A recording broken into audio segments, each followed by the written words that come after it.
with my karmic partner, and I think I helped her in her issue. The second personal, just a moment, and my friend, she is going to, she came, she flew from Jordan, and she flew to Moscow, and she was delayed in customs. We were worried about, but everything resolved after I did Tonglen to her and custom workers, and everything resolved very well. And I'm rejoicing in it. Very good. Very good. Well, it's been a while since we've talked. Lots have happened to me. My wife and I got COVID, and we recovered from that pretty quickly. We have a cough that is annoying, but the rest of the symptoms, I didn't get as sick as my wife did, but we're both feeling much better, and we're virus free, so we can go to Spain without any danger to the students. So that's nice. What else? Oh, I've had recently two communications with a colonel that was present at a meeting in the Pentagon where my book was mentioned as a resource for decisions that were being made on the new missile system. So it's not very often that someone gets to be involved at that level. A general officer was in the meeting, and someone said, "Well, that's not possible." And he said, "Well, according to Stumpf's book, it is possible." So, so yay, they're quoting my book. What else?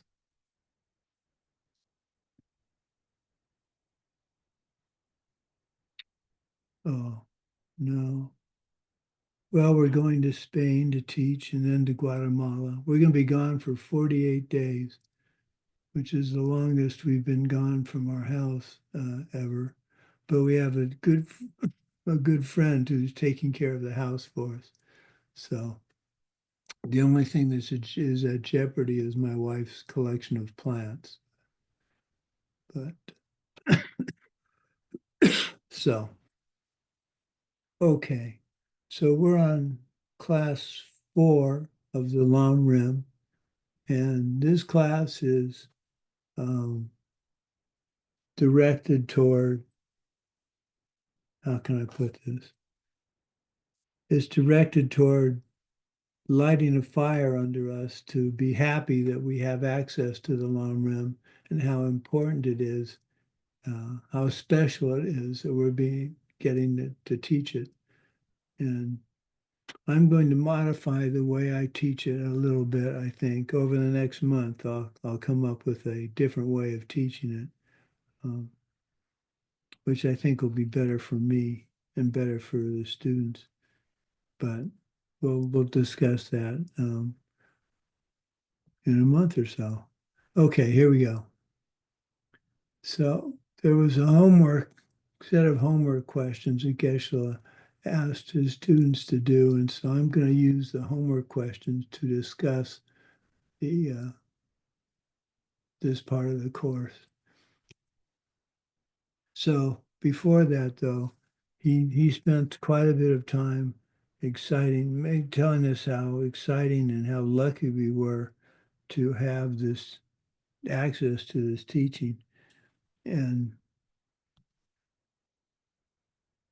it's exciting because it's the path to enlightenment. So it's not just a bunch of things that the Lord Buddha said. It's laid out. So if you follow it carefully, you can reach enlightenment. Now, unless you're a tantric practitioner, a high-level tantric practitioner, this isn't going to happen tomorrow. Well, it could happen tomorrow, but it's likely going to take you quite a while. But the beauty and the excitement I've always had with reading this Lam Rim is just How often do you have a roadmap laid out in such detail? It's like holding your hand to go somewhere. I just had a thought that escaped me. Let me see if I can catch it. Oh, and more, just as importantly, there are various versions of the Lam Rim, as you know. We've studied the source of all my good and the three principal paths. Um, One thing that Geshe-la mentioned was, and we'll discuss in a little bit, is how the Lam Rim, if you really are interested in the Lam Rim and interested in following the detail, we're going to find out that there's no contradiction. We're going to find out that these are personal advices that Lord Buddha talked about thousands of years ago that if we're careful and think about it, are very timely for us now. And I find that to be extraordinary. So here we go. How does the commentary on the lamp on the path, the classic work on the steps of the path by Lord Atisha, define the Dharma or the teachings of Lord Buddha? So the Dharma is defined in this work as quoted by Pabonka Rinpoche in his classic that we're studying on the steps. What is it that we call the teachings of the Buddha? It is any teaching which is meant for those who hope to attain a life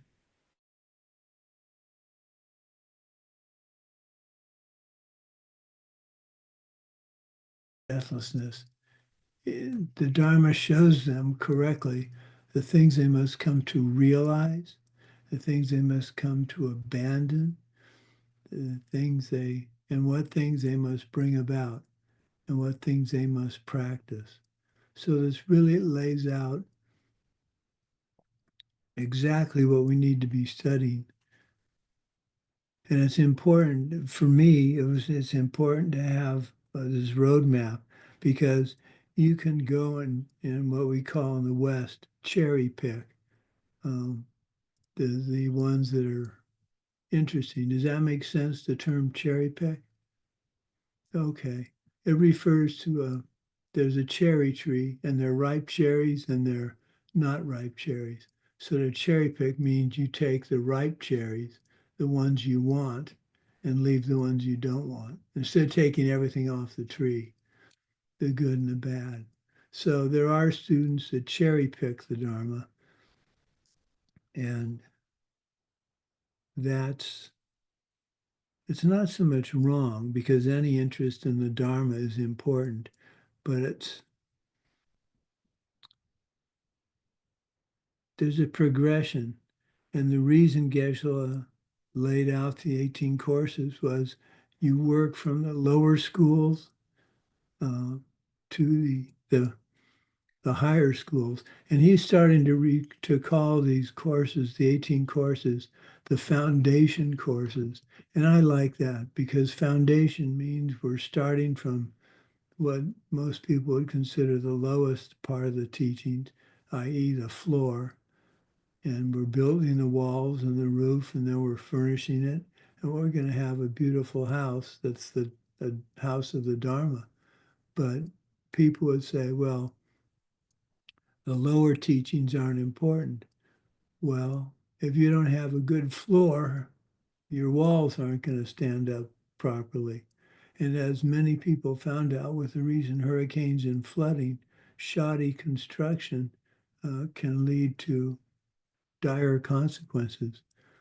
So never, if you catch yourself thinking, why am I studying this lower school approach to emptiness or dependent origination when I could just be studying the highest?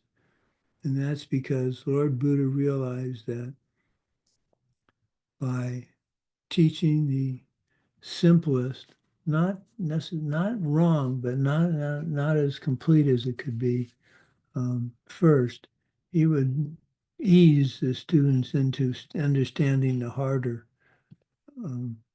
It's like playing the piano. When you learn to play the piano, as I remember, you get some really simple exercises. Instead of jumping right into Beethoven's fifth or whatever symphony, you start with what do they call it when you run the keyboard? There's a term for Scales. the scales. So that's what we're doing. We're going through the scales of the Dharma in order to be able to play a symphony. So the four things that are referred to are the four truths of a realized being, also called the four Arya truths or the four noble truths. So what are the four noble truths? Who can give me them? Life is suffering, number one. Right? There's a cause for this suffering. Okay. There's a path to stop this suffering. Okay. And there's one more. The suffering can stop. Okay, so we have the four noble truths, the four Arya truths, or the four truths of a realized being. The first refers to the truth of suffering. To want to get out of jail, we have to realize we are in one. We need to see that without understanding everything around us in this world, it can only hurt us in the end. So no matter how attractive a nice house is, a nice job, all the money you want, good food, good friends, that's all very attractive and something we might find ourselves thinking we don't want to lose.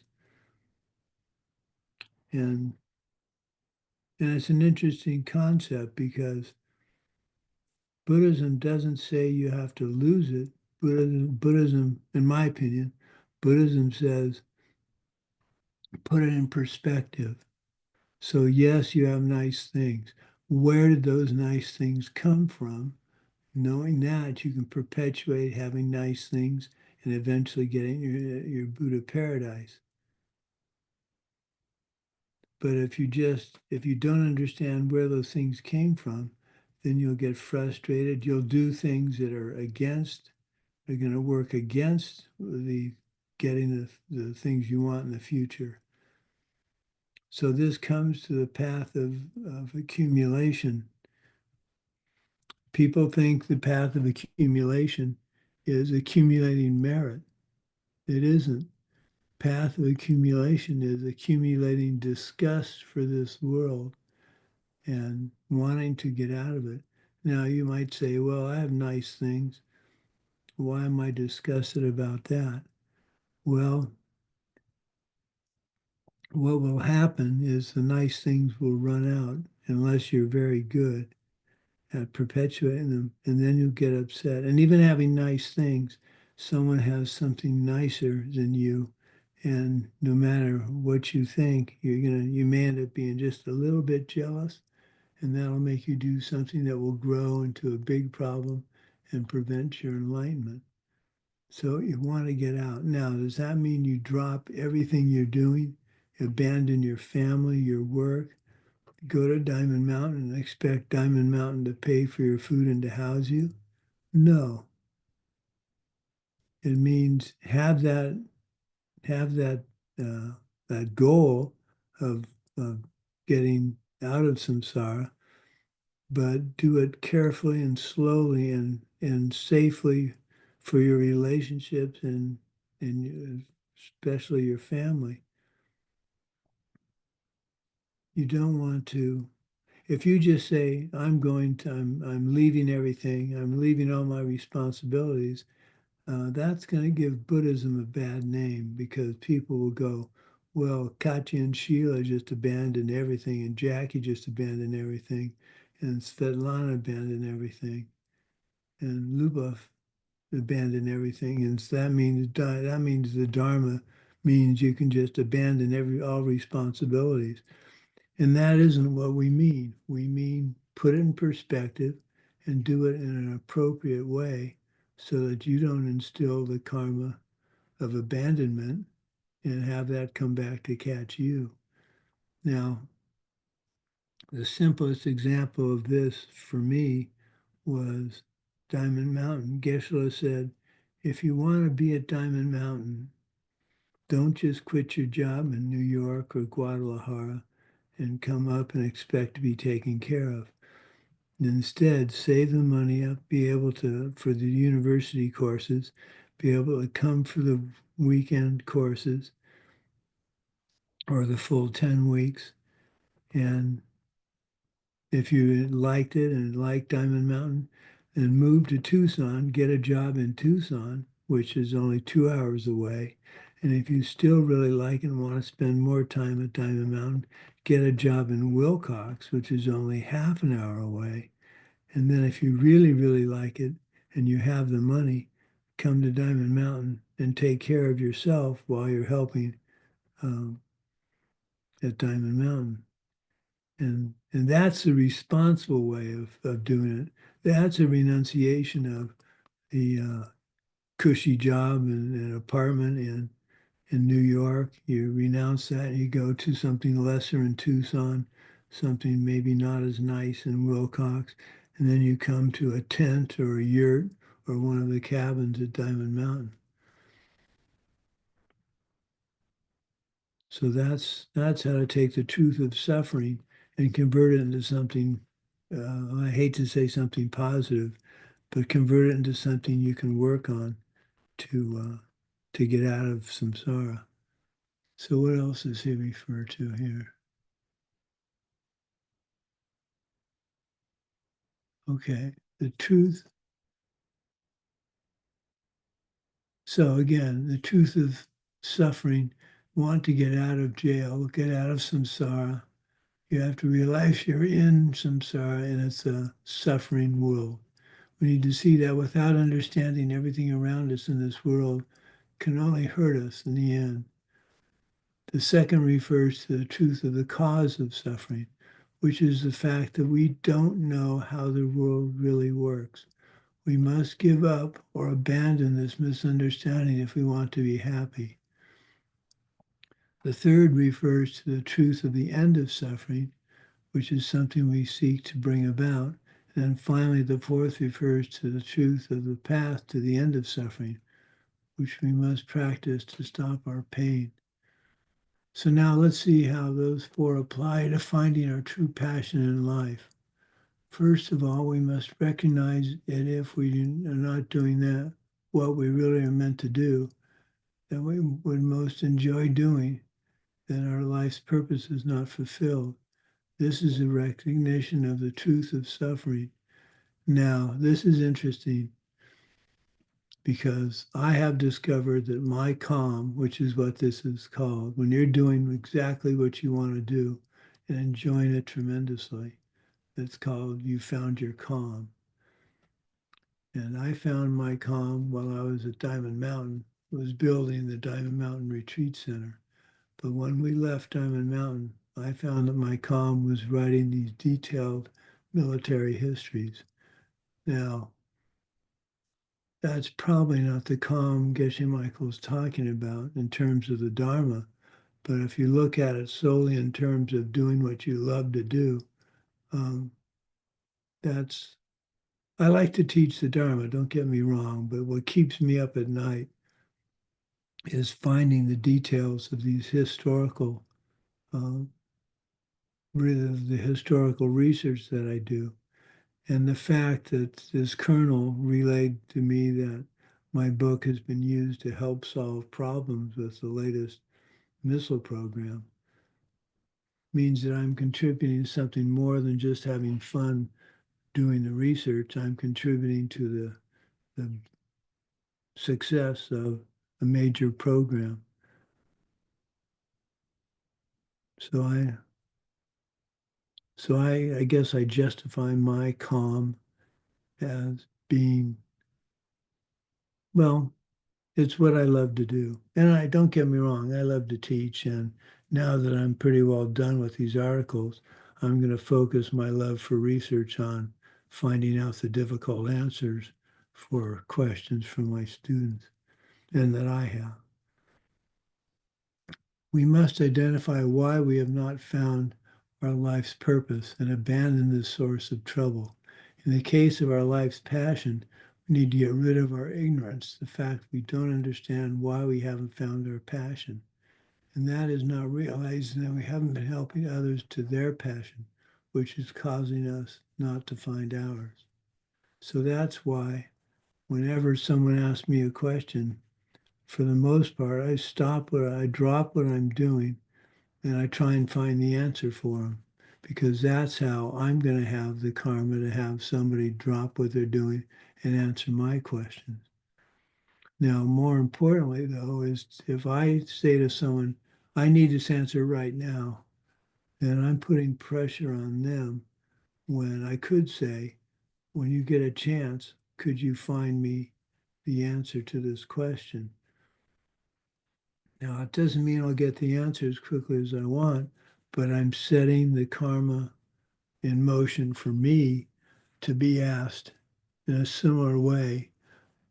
Sumati, can you see what you can do to find out the answer to this question in a timely manner, which is the way I prefer it, although I will answer any question as quickly as I can. But you're setting the seeds and you're setting the scene for your future well-being by responding quickly to questions asked, if that's important to you, or responding quickly to helping someone, responding quickly to teaching the young students that Sheila and Katya are teaching. You have to see the video they sent me. It's extraordinary. These young children are just look very engaged with what they're doing. And I keep rejoicing in the fact that they're 9, 10 years old, roughly, maybe a little younger. And they're getting introduced to the concepts of the Dharma and yoga and taking care of their bodies and eating responsibly. That's extraordinary. I got to eating responsibly. My parents were very good about that. But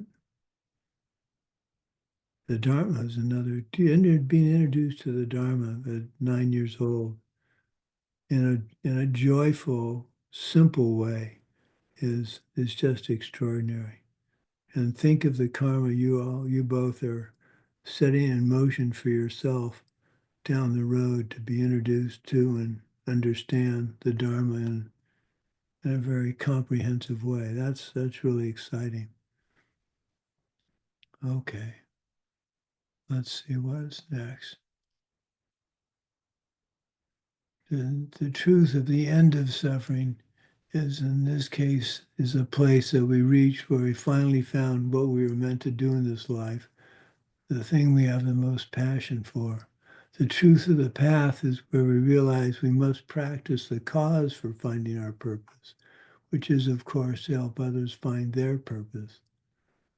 When we have finally understood these 4 steps, then that understanding itself becomes the teaching of the Buddha, the Dharma, and we can have the pleasure of sharing it with others to help them succeed. Something we need to remember throughout any teaching from Geshe Michael is he's setting the seeds in us, planting the seeds in us to be teachers. So while it's very nice to be taking the courses and sitting in class and studying and doing the homeworks, what really makes him happy is when you take on teaching, because that's spreading, that's basically making sure that, what's the term? Making sure to, this isn't the right term, but making sure to perpetuate the teachings. What is the term? Oh, okay. So question number 2, Pabonka Rinpoche lists 4 ways in which the teachings of the Buddha are extraordinary, because he wants us to be excited to delve into these teachings. What is the first of these 4, and what are some parts of the teaching that it applies to? The first of the four wonderful qualities of the Lam Rim are the teachings are perfectly internally consistent. Pambonkan Rinpoche gives a few examples of parts of these teachings of the Buddha that might seem to contradict each other. But in the course of this masterpiece, he explains why they're anything but that. So let's take a look at the parts that he mentions. The greater way and the lower way, known in Sanskrit as the Mahayana and the Hinayana, these two are great historical divisions of the Buddha's teachings, and at first glance they seem to contradict each other, particularly in their long-term goals and their explanation of how the working of emptiness, how the world works with emptiness. With training, though, we can learn that the teachings of the lower way about our personal suffering are a perfect foundation for appreciating the suffering of others and then doing something about it by practicing the greater way. We also learn that the lower presentations of emptiness are a perfect segue into the more complete presentations and very useful for teaching students of varying capacities. So that's really important because when you teach the pen, you have to teach the pen in a way that the students will grasp it. And that's a tough thing. If you try and teach the pen to your mom and dad, they'll show you, I'll give you that blank look of, it's a pen. What are you talking about? But if you can work the pen and finally get them to understand it. But if you jumped right into one of the Garshan's arguments, like there's no starting, stopping, or staying, your parents will look at you and think you've been smoking something. So that's why you need to start with just the pen, and then you can work up to something as complex as there's no starting, stopping, or staying. So he states here the teachings on vowed morality, especially the path of ordained monks and nuns, and the teachings of the Secret Way, known as the Vinaya and the Tantra, respectively. The teaching on vowed morality emphasized, for example, the need for sexual purity for monks and nuns, complete celibacy, and the avoidance of alcohol and other intoxicants. In the secret teachings, we learn how the male and female energies can be used as a powerful tool for reaching enlightenment in this lifetime and being able to save all living beings. So we also see something like wine used in ceremonies much in the way that it is used in the Christian church for Mass or communion. With training, we learn that there is no contradiction at all between these two sets of teaching. The way to make our male and female energy strong within our body is to strictly keep our sexual purity. For example, in avoiding adultery or hurting others' relationships. This strengthened inner energy is called prana and plays a vital role in transforming the body into a form where it can serve all living beings. And of course, wine taken in the Christian church, if properly transformed into the blood of Christ, is no longer alcohol, but a sacred substance which can lead us to our goal of serving others. This is the same in the secret teachings of Lord Buddha. So what appears to be a contradiction, if you care to look into it more deeply, instead of just saying, well, that's wrong, you look into it more deeply and you see how it fits into the teachings of Lord Buddha. The example I often use as well is the phrase, kill your mother and father. And someone who's not a Buddhist would go, well, a Buddhist, they're teaching their students to kill their parents. How barbaric is that?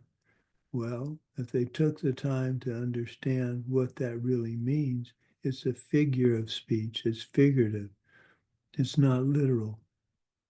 So we have to constantly look at Lord Buddha's teachings and try and figure out whether they're literal or figurative. And if we don't, then we're falling into the trap of someone who's not a Buddhist at all. The one who thinks killing your mother and father means killing your parents, which is absurd. It means killing the things that give birth to your mental afflictions. Okay, let's see what he's got next. What everyday example does Pabonka Rinpoche give for understanding apparent contradictions in the teaching? Pabonka Rinpoche gives the example of a person suffering from a serious fever. When the fever is at its height, the doctor may well tell the patient that they should avoid taking any meat or alcohol. This could even cause them to lose their life. Later, when the fever has subsided and the element of air is predominating within the patient's body, the same doctor might even tell the person that they must now take meat and alcohol to bring the wind down. It would seem these two pieces of advice, especially given to a single patient, might be contradictory. But we can easily understand the example that there are different times in the treatment of a single person when opposite remedies may be most effective. Pabonka Rinpoche compares this case to that of the different parts of Buddhist teaching mentioned before, the seeming inconsistencies between the greater way and the lesser way, and between instructions on vowed morality and the secret instructions. None of the teachings then display any internal inconsistency. It just depends on the spiritual level that we have when we're at that point. So how does Pabonka Rinpoche recommend that we as teachers view the almost contradictory levels of the teachings on the steps of the path?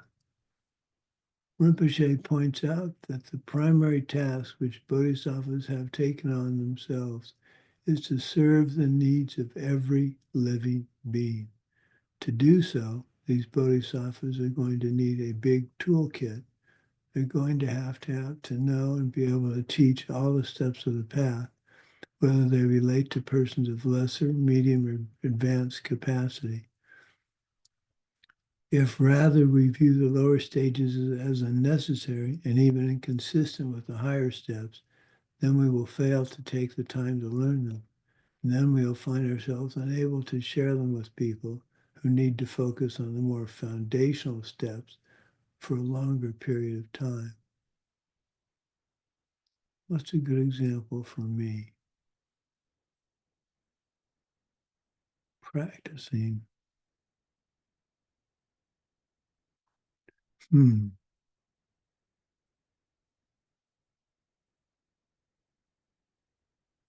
Well, learning how to play power volleyball. I was a pretty good basketball player, but I had to convert basketball skills to volleyball skills, and that took just constant practice. Now, luckily, my main teacher was my later-to-be wife, so I got to spend tons of time with her learning how to play power volleyball. Gee, that was awfully hard. In fact, I may have told you this story, but I think this is pretty funny. There were sand volleyball courts outside the main gym at University of California, Riverside. And in the morning, on nice days, we'd go out and we'd practice. And there's a guy from the bookstore that would come by at 8 in the morning and see us practicing. Then after classes were out in the afternoon, we'd go get another hour or so of play. And he'd come back from work and he'd see us still playing. So he thought we were playing all day. And one day he said, "How do you guys get to school if you're playing volleyball all day?" And we said, "Well, we're not. We're just playing at the beginning and the end of the day." So there's a perfect example of someone not knowing, looking at first glance, it looks like we're not studying or we're wasting our time, when in reality, we're helping ourselves get through school because we're doing something we love to do once we got our studying done. So you have to be careful about making blanket evaluations. Now, I will admit that I have great trouble with former President Trump. I cannot see what he's trying to do in a positive light. I keep trying. Instead of, I can't find something positive in his example, but I can not rant and rave about what I don't understand. Something's driven this particular candidate to say the things that he's saying, and why he's being hurtful to other people. He doesn't think he is. He thinks he's telling the truth. So that what that means is I have to be careful with my words so that I'm not saying things that I think are true when they are actually false. So I haven't figured out how to work that out with my feelings about President Trump. I should. So because I haven't, for the most part, I'm quiet when someone brings him up. I just say I'm voting for Kamala Harris, and I leave it at that. How does Pamoka Rinpoche recommend that we as teachers? Oh, I already said that. Nowadays, with the Dharma just beginning in the Western world, many of us find ourselves in the role of a teacher very quickly. Like the Bodhisattvas described by Pamoka Rinpoche, we need to learn every bit of spiritual information we can and may be helpful to any of the people when we are called upon to guide them. And we ourselves need to be extremely well versed in all the subjects, which is to say, we need to work steadily through the 18 courses of the syllabus of the Asian classics if we hope to have any real ability to help others. What description of his Lama did Ronptanje, the great disciple of Lord Tisha, give that is used to illustrate the internal consistency of all Buddhist teachings? What are the three different ways of interpreting this description? Ronptanje once said of Lord Atisha that the one who knows how to use all four corners of the Buddha's teachings at once is my Lama. Pamoka Rinpoche lists three ways in which these words have been interpreted. Some have said the four corners mentioned are reference to the teachings of the lesser, medium, and greater capacity, along with the teachings of the greater way, which would be four. Others have said the reference is explained by using the metaphor of a single dice. No matter how we throw a dice, it will land with four corners facing up. No matter which of the steps of the path to enlightenment we're practicing, we find implied within it all the other steps as well. Pamoka Rinpoche, though, says that his own precious Lama stated that the comparison being made was to a small sitting carpet, which comes automatically with four different corners. Just as one carpet then contains everything automatically, all the different subjects of the vast teachings of the Buddha are automatically covered in the steps on the path, which present how any one person anywhere can attain the state of complete enlightenment. What examples does Pamoka Rinpoche give to illustrate the need to apply what we learn in our own personal situation? Now, this is very important.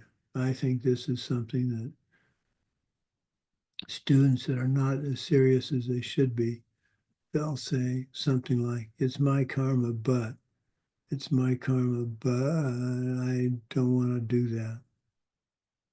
And that's where they fall. Horse racing, and this example is horse racing. Horse racing has always been a popular diversion in pastoral Tibet. A rider who knows he is racing the next day will normally take his horse to the race course and take the steed through the course a few times until it's familiar with all the turns. And then when the horse runs the race, the next day he will know what to expect. But Bokun Rinpoche compares going to classes and thinking later on the material we've learned as getting the horse familiar with the racetrack. He compares our actual meditation and other practice to running the race itself. He warns us that to be like a foolish jockey who takes his horse out to see the course the day before, then runs him on a different course the next day. That is, says Rinpoche, we shouldn't come to a class and listen to a teaching and then fail to practice it right away, seeing how it can apply to our own personal life immediately. So that's why Geshe did the homeworks, quizzes, and final. The homeworks were a way to help make the teaching of that day stick in your mind. The quizzes helped even further.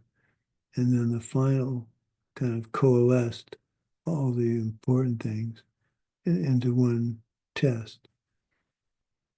So if you take a course and you don't do the homeworks and quizzes right away, I think you're losing quite a bit of the energy of taking the course. What we did is we take a course on Sunday, we do the homeworks that night, we take the quiz on Monday, then we take another class on Tuesday, and that's how we got through it pretty quickly, maybe a little too quickly.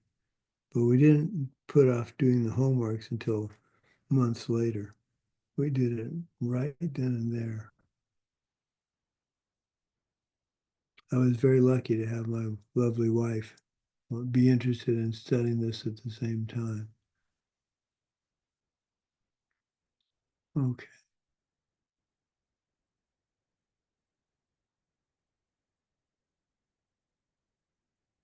I think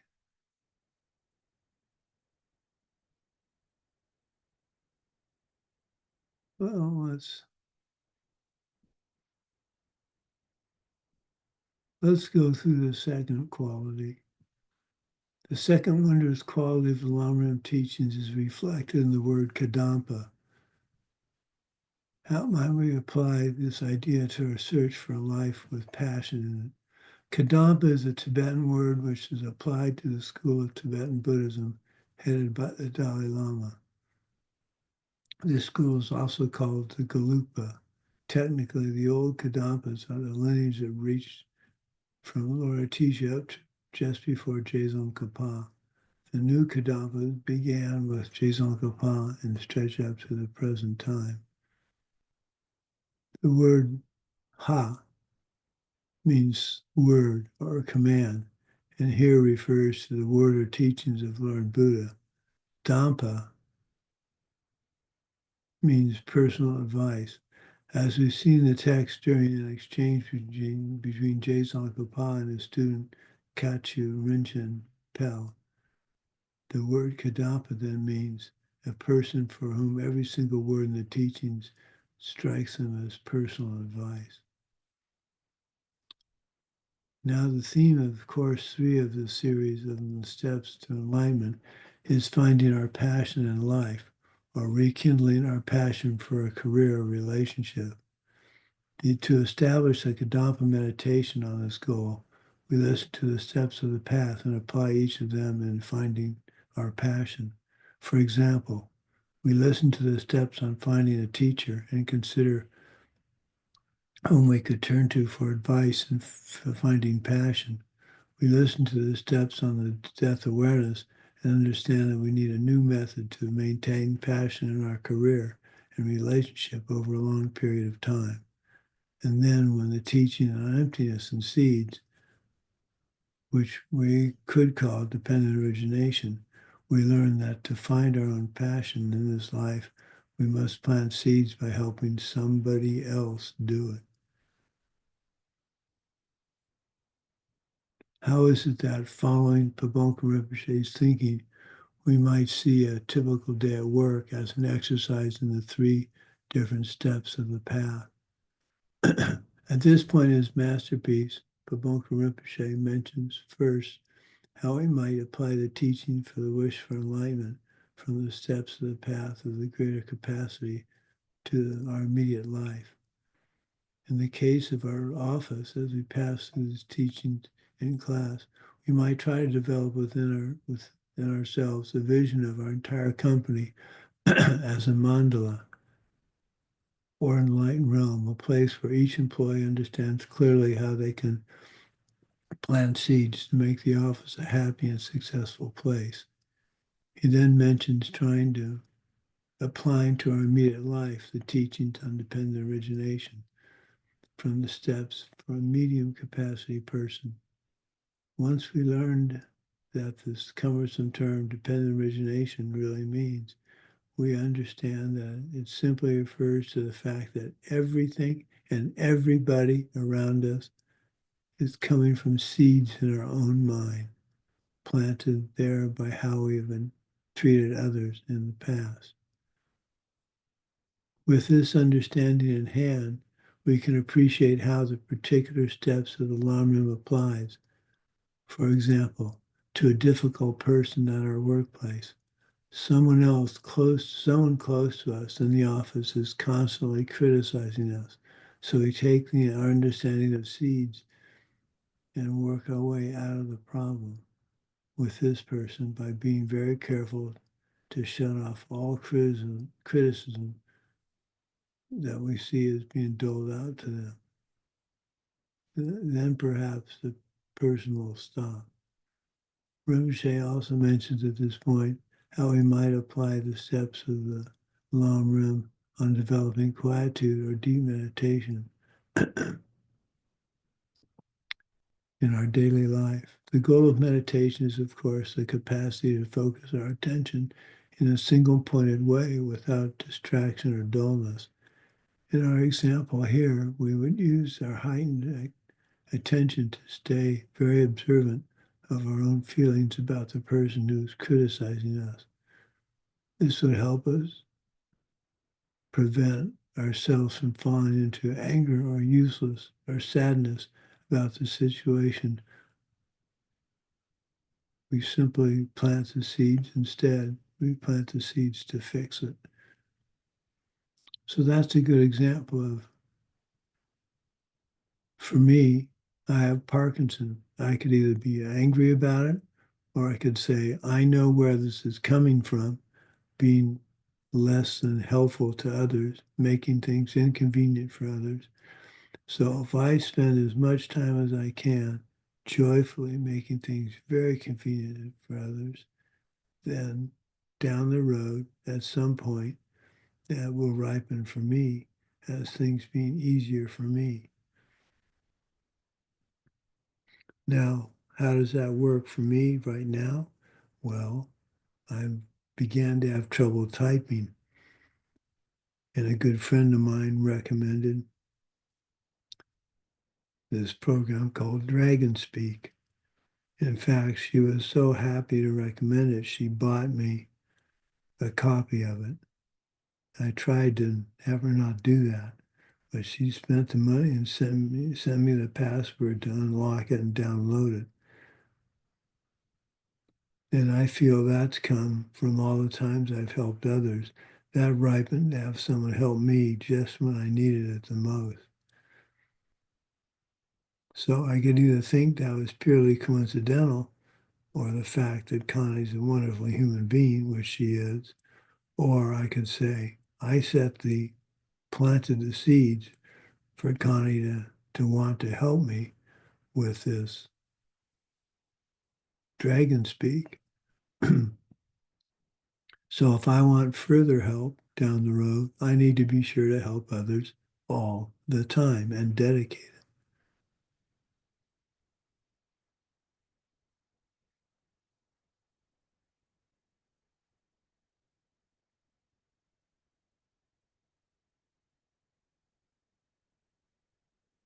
People often notice that during a Buddhist teaching in a sizable group, it seems to them that the Lama is addressing their own personal life or even criticizing them personally.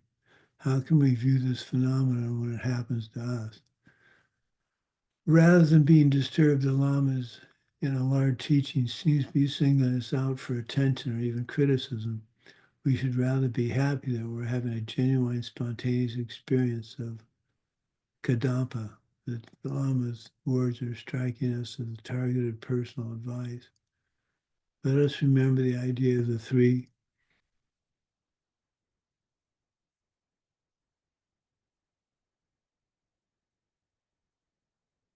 Hang on a minute. So here. No.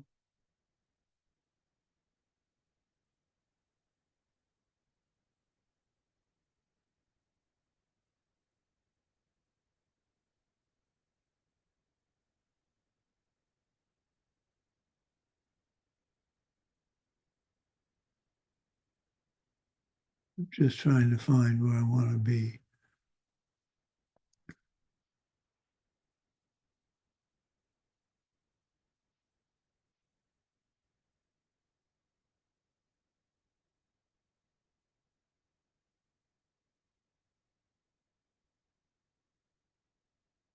Here we are. Let us remember the idea of the three spheres during this experience. We have created the Lama up there saying something about us. We have created ourselves to sit here and be the object of what they say. We have created the interaction between us. What this means is there must be some kind of seed within us which is bringing this particular theme to us. As with any negative experience, we can profit if we take refuge in the understanding it could never have happened without our doing something similar to someone else. We distill in our minds the essence of what's happening to us, here, someone being critical to us, of us, and then we investigate our own life to see how often we do more of the opposite, being more supportive of others and encouraging them. This exercise is always pleasant because we always seek to do the opposite of what is bothering us. Knowledge of the world, how the world really works, is a blissful path to bliss. What is the third great quality of the teachings on the steps of the path, and where does its power derive? The third great quality of the teachings of the Lam Rim is, by learning them, we can easily understand the great ideas the enlightened ones are trying to share with us to make our life successful and perfectly meaningful. It's very significant that, as he describes the third quality, Pagonpa Rinpoche equates the teachings on the steps to the advices of our Lama. This gives us insight into the place from which the power of this third quality is derived. That is the real vehicle which allows us to easily comprehend the greatest ideas of Buddhism are not the summary contained within the Lam Rim, but the fact that this summary is presented to us by a teacher with whom we have a personal relationship.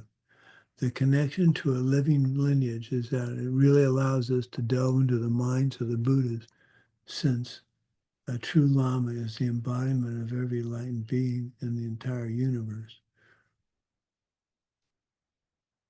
What is the one great idea of all Buddhism, and what other two ideas does it imply?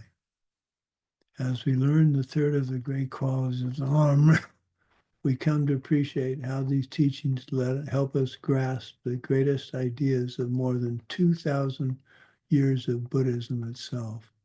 Pagonpa Rinpoche takes this opportunity to identify the very greatest of all the great ideas, the worldview where we see the world and everything and everyone within it as coming not from themselves, but from the seeds we have planted within us.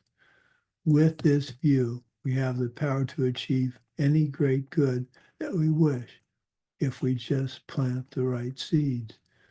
Pagonpa Rinpoche points out this greatest idea implies within it the other two ideas of a well-known triad called the Three Principal Paths. The impetus which drives us to seek a new worldview is the pain that we ourselves encounter as our life progresses. And this is the first of the three paths or realizations. It doesn't take long for recognition of our own pain to take us on the recognition that everybody else around us is suffering from the same pain, to the desire to free them from that pain, which is the second of the paths. With these three, then we've covered really all the great ideas of an enlightened being. What is the fourth great quality of the teachings on the steps to the path? And what does it not refer to? And how does this relate to the other three qualities? The fourth great quality of the teachings is that they enable us automatically to avoid the great mistake. So what is the great mistake? It is to criticize or discount any of the many teachings of Buddhism, which would be something like denying or denigrating the only cure for AIDS in the world. Notice that we have distinguished between criticizing and thinking critically. Lord Buddha was very careful to say that we should think critically about what he taught. A person just blindly accepts anything that a teacher says will blindly accept the opposite teaching from someone else, and then will obviously be very unlikely to put this advice into practice in their life. If a teacher whom we feel respect for teaches us a certain idea, we need at least to consider it carefully. And if we have trouble accepting it at the present, we have a responsibility to put it on the shelf for further investigation rather than rejecting it outright and criticizing it. Pagonka Rinpoche points out that once we come to a recognition of the first three qualities of the Lam Rim teachings, we will, as the third quality itself is worded, automatically avoid the great mistake. That is, it's not really possible for us to reject a teaching once we grasp that it's completely true and internally consistent. Once it strikes us as true advice from for our own personal life, once we've had the experience of a deep and easily achieved insight into the thought process of the Buddhas themselves by studying these steps of the path.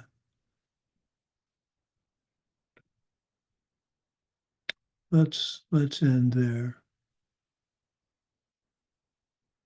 So, it's important, very important. For instance, Course 13 is my least favorite course to teach because it's a logic course, and I'm not a good logician, and I don't really enjoy debating.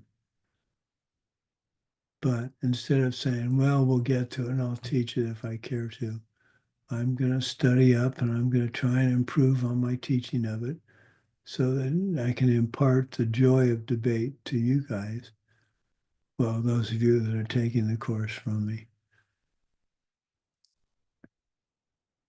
Because I know it's an important part of the path. It'd be like my saying, it's not important for me to teach because it's a lesser school concept, which it isn't. It's the highest school. Okay.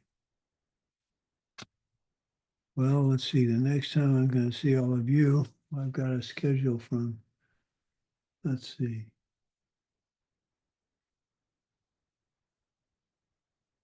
Class 5 and 6, which would be November 22nd and 29th. I will be in Spain or in Guatemala.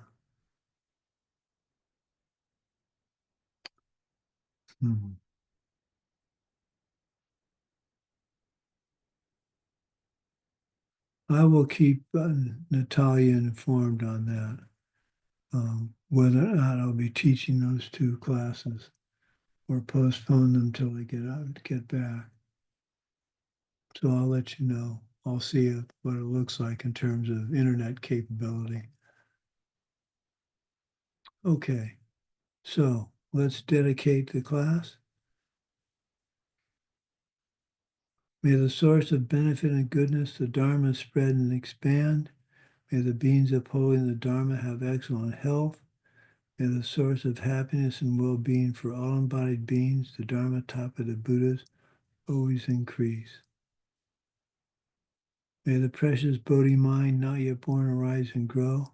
May that born have no decline but increase forevermore. Thank you for the opportunity to teach you the Lam Rim.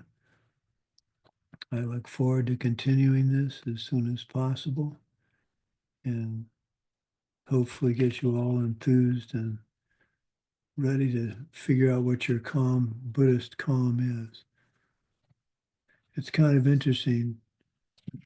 The word calm sounds like the word calm. And if you're calm, you don't get excited or angry or over happy. You just are steady going towards your goal. Okay. So we will see you on when we see you next. And some of you I'll see in 3 or 4 days, and others I won't. So love you guys. Thanks for coming to class.